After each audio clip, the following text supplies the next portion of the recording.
আরেকটা বড় অর্জন স্বাধীনতার পর চায়নাতে আমরাই কিন্তু প্রথম ফ্লাইট পরিচালনা করি গঞ্জতে, আপনারা জানেন।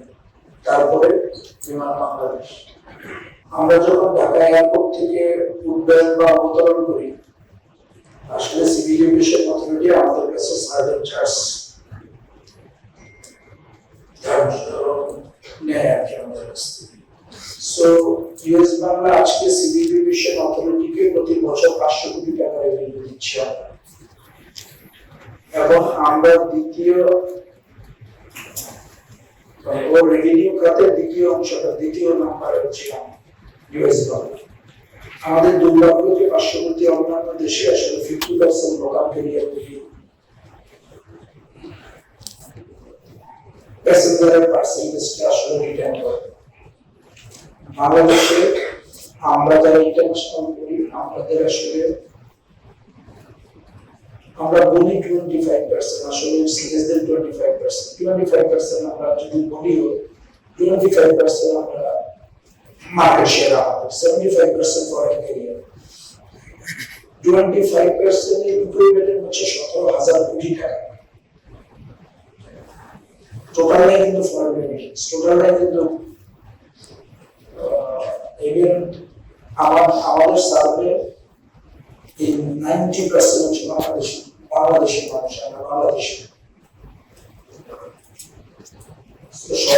17,000 কোটি টাকা ফরেন রেমিটেন্স, ডোমেস্টিকের মার্কেট শেয়ার বছরে 1,000 কোটি টাকা। তাহলে আমি যদি 17,000 কোটি টাকা 1,000 কোটি টাকা বাদ দিই, 16,000 কোটি টাকা হচ্ছে বৈদেশিক মুদ্রা নিয়ে যাচ্ছে বিদেশ, আমরা রিটেন করি, আমি বিমান। আর যদি 25% আমরা রিটেন করতে পারি, 17,000 কোটি টাকা আমার আসবে বৈদেশিক রেভিনিউ। 70,000 কোটি টাকা আসলে বিদেশিরা নিয়ে যাচ্ছে, আয়টার মাধ্যমে বিদেশে সেটেলমেন্ট হচ্ছে। তবে একটা জিনিস দিয়ে আমরা খুব ভাগ্যবান, বাংলাদেশিরা বাংলাদেশি মিডিয়া খুব পছন্দ করে, এটা ট্রু। কারণ সে চিন্তা করে ফ্লাইটে উঠলে আমি বাংলাদেশি কথা বলতে পারবো, বাংলাদেশি দিব, আবার মাঝে মাঝে ধমকও দিতে পারবো। এটা আমরা খুব ফিল করি। যখন ঢাকা থেকে সিঙ্গাপুরে যায়, চুপচাপ থাকে সিঙ্গাপুরের ওখানে, কিন্তু যখন সিঙ্গাপুর থেকে ঢাকা আকাশে আসে, ল্যান্ড করার সাথে সাথে আর কোনো সেফটি কোনো কিছু কেবিন ক্রু যতই বলুন,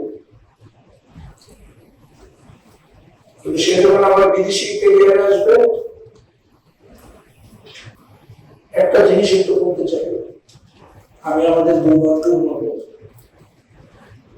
যে আমাদের দেশে কোনো কার্বন আছে, কিছু কিছু ছিল বন্ধ।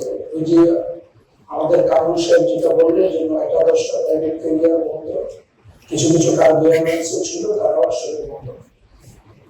একটা দেশে যখন 9টা প্রাইভেট ক্যারিয়ার বন্ধ হয়, একাধিক কার্বন বন্ধ হয়, তাহলে আসলে সমস্যাটা কোথায়? আমি আপনাদের কাছে বিনীতভাবে অনুরোধ করব, এই সমস্যাটা আপনারা পাবেন। একটা ক্যারিয়ারের সমস্যা থাকতে পারে, 2টা ক্যারিয়ারের, 9টা ক্যারিয়ারের সমস্যা থাকতে পারে। সো বাংলাদেশে এভিয়েশনকে আজকে দেখেন, আজকে পার্শ্ববর্তী ইন্ডিয়াতে উড়ান নামে একটা প্রোগ্রাম আছে, যে তুমি রিমোট এরিয়ায় যাও, তুমি যা প্যাসেঞ্জার পাবা, বাকি যে সিটটা ভ্যাকেন্ট থাকবে ওইটাও তোমাকে আমি দিয়ে দিব। তার মানে কানেক্টিভিটি। আর বাংলাদেশে আমরা কানেক্টিভিটিকে ছোট করে নিয়ে আসছি।